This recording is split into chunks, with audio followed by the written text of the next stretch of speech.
Escapist.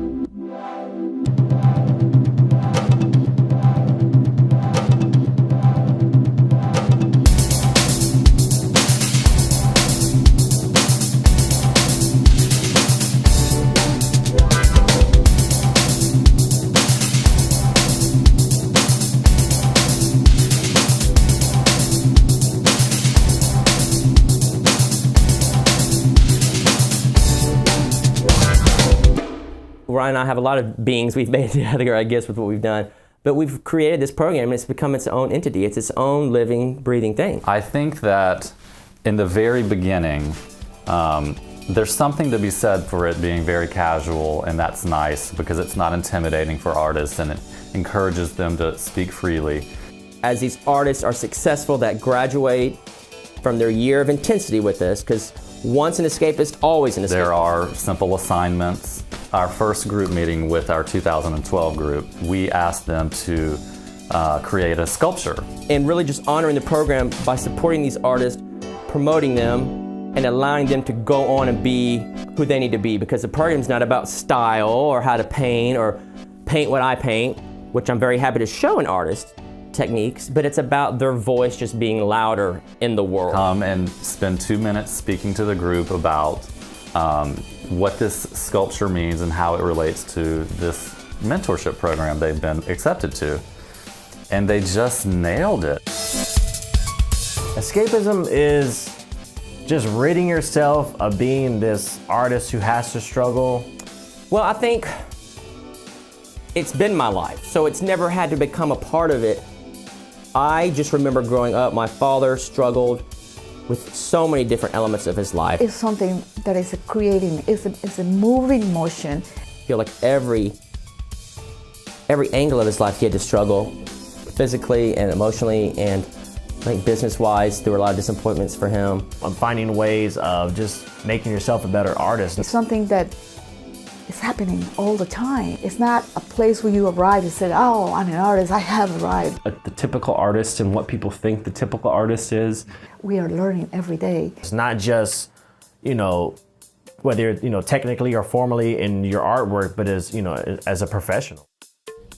And so that's when he suddenly passed away when I was 24 years old, and the horrible pain of losing the first person you lose that you have an interaction with, that you know their phone number, that you talk to every day, I think is so profound. And I just remember thinking, I don't even want to be alive.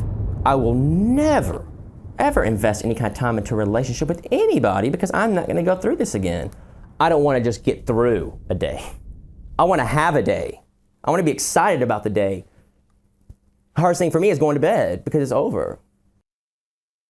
With 2010, the program was formalized with an application process where they mailed in written essays as well as images of their work, and then a jury panel picked them.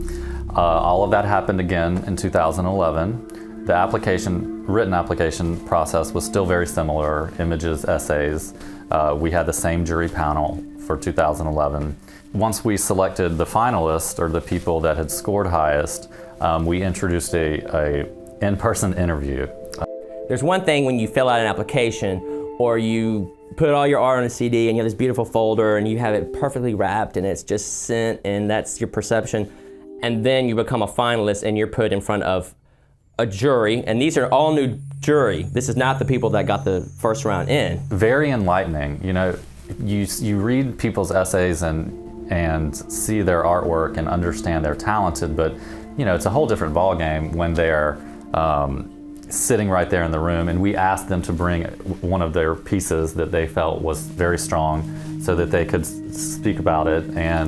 But I think that's an important part, to be on the spot, because life is being on the spot. Life is not getting your papers and writing your answer down. It's the hardest thing about learning a new language is you try to learn it and then you're put in the spot and they start talking to you in that language. You don't have time to go pull out your book. The interview panel, we honored a couple of our top collectors, Dr. Dickens and Richard Jennings, and then Kelly Devine from the 2010 group. They made up the interview panel. It was inspiring to see them not just write and apply about wanting to be in this program, but speak about it passionately adds a new dynamic.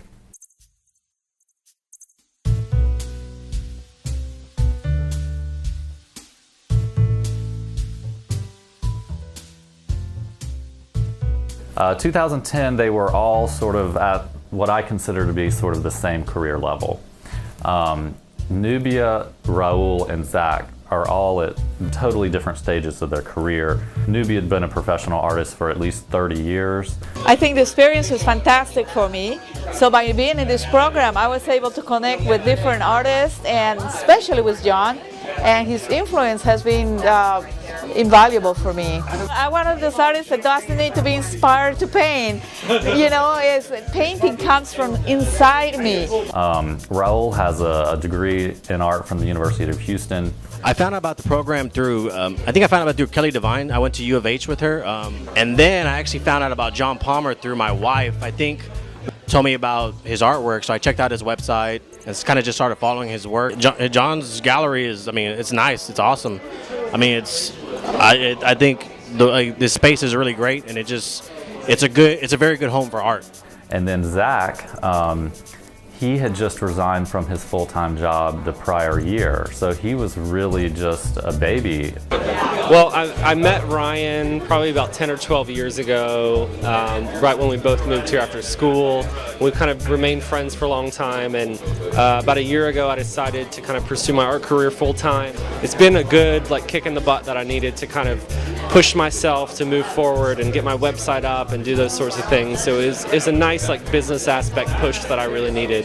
Raul Gonzalez. Find new ways of making different art, but tying everything all in together. He was the artist that would come to all our open studios before he got in the program. The more I challenge myself, the more I'll learn. And the more I learn, the better my artwork will be over time. He was the one that really knew the complexity of art. I sign up for numerous number of newsletters and just art magazines, art galleries across the country. I follow various art blogs, and I pay attention to what's going on, contemporary art. And knew what I would create something, what I did to create it, which I think is very interesting.